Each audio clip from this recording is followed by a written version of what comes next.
Now, going into this second episode of Season 7, or the second episode of the Bad Batch arc, which we have gotten before in rough animation, there was one thing I was very curious to see if they'd keep in there or not, which was, and I hope I don't sound odd for wondering about this, the rather provocative nose art of Padme on the Bad Batch's shuttle, which Anakin notices before they embark on their mission, and he isn't all too happy about. And when he asks about it, Hunter, of the Bad Batch, responds, "That's our girl, the Naboo senator. We check her out on the holoscans." Wrecker then chimes in, "Yeah, she can negotiate with me anytime." This, of course, angers Anakin even more, and Rex tries to calm him down a little bit, implying Rex very much knows and understands just how important Padme is to Anakin, which I don't think is a shocking revelation or anything. All around, it was obviously meant to be a funny scene, and it originally did get a chuckle out of me years ago. And it's maybe meant to show, again, that Rex gets it, and maybe even knows there's something bigger between Anakin and Padme. But no surprise, really, it was removed from the final version of the episode.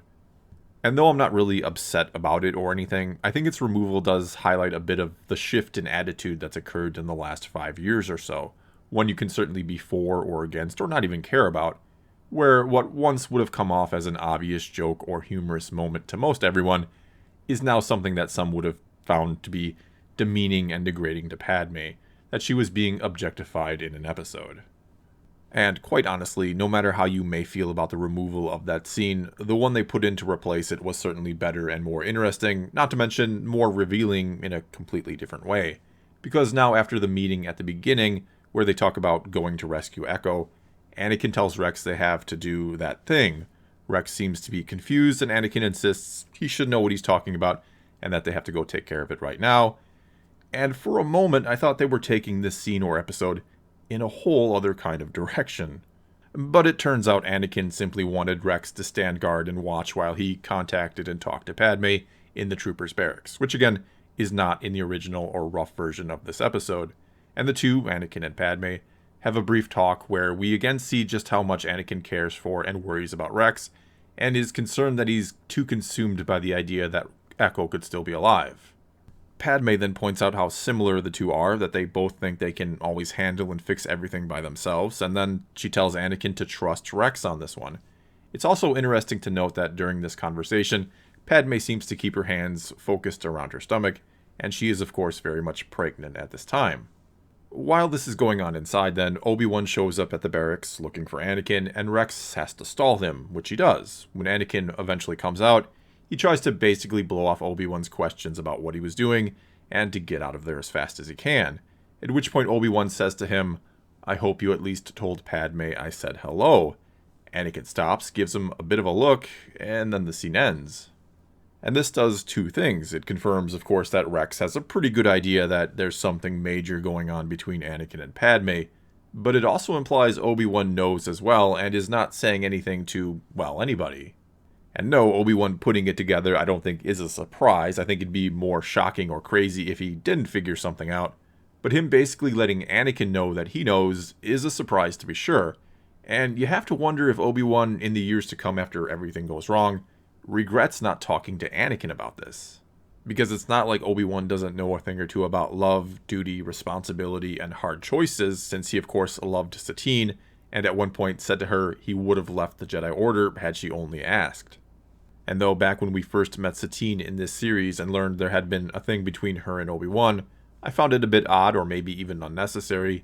Now I love it because not only does it add a layer or two of complexity to the character of Obi-Wan, but it adds a new spin on his friendship with Anakin, and helps explain why he didn't seem to do anything about it, maybe because he didn't want to see Anakin lose the love of his life as he once had, and maybe it was Obi-Wan's plan to, I don't know, talk to him after the war, to convince him to leave the Order and just be with Padme. Anyway, I thought it was a great scene and ends up being a nice change from the original version. As for the rest of the episode, it's certainly good and action-packed, and it's interesting to find out that Echo is indeed still alive and is rescued, or at least it was the first time I seen it.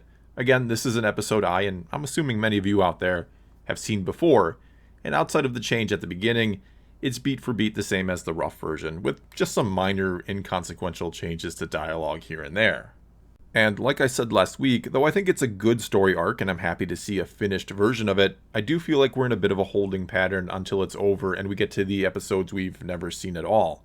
I know they would have never done this because they want to drag this on as long as possible in order to keep people subscribed to Disney+. But I think it would have been a better approach if they just released all 4 Bad Batch episodes last week, kind of like a warm-up or a teaser, and then this week they would have or could have given us the first brand new episode. I also, getting a bit greedy here, wish they would have given us maybe 12 all-new episodes along with the 4 Bad Batch episodes. And yeah, don't get me wrong, I am happy to be getting any new Clone Wars at all, but looking at it from both the perspective of Disney and us fans, the longer this would have gone on, the happier we fans would have been, not to mention the more time it would have killed till we get something new, which is Season 2 of The Mandalorian in October, but also the longer Disney keeps all of us subscribed. If this was going to be a bit longer, I think it ends up a bigger win-win for everyone. And I can only hope the reason why they went with only 12 episodes is maybe, hopefully again, something else big is in the works right now. Maybe these rumors about Season 5 of Rebels are true, which won't be so much a Season 5 of that show as it will be a new show about Sabine and Ahsoka hunting down Ezra, and no doubt encountering Thrawn and maybe the rest of the Chiss Ascendancy, who knows.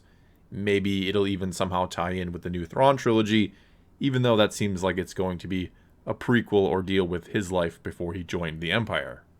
Anyway, to sum it up here, this was another good, solid episode that does kind of feel like an appetizer before the main course, those being the new episodes that are coming. I thought the new scene added, or that replaced the Padme nose art, was good and leads to a lot of interesting questions about just how much does Obi-Wan know? Like, does he know they're married, or does he not even suspect that? And it adds yet another interesting layer to their friendship. It's also cool to see that Anakin seems to flat out trust Rex with his biggest secret. Well, that's all I've got for you this time. Now it's your turn to tell me what you thought of this episode, and if you liked the new scene where we learn that Obi-Wan very much knows, which again is not a surprise, but it was interesting to see him let Anakin know.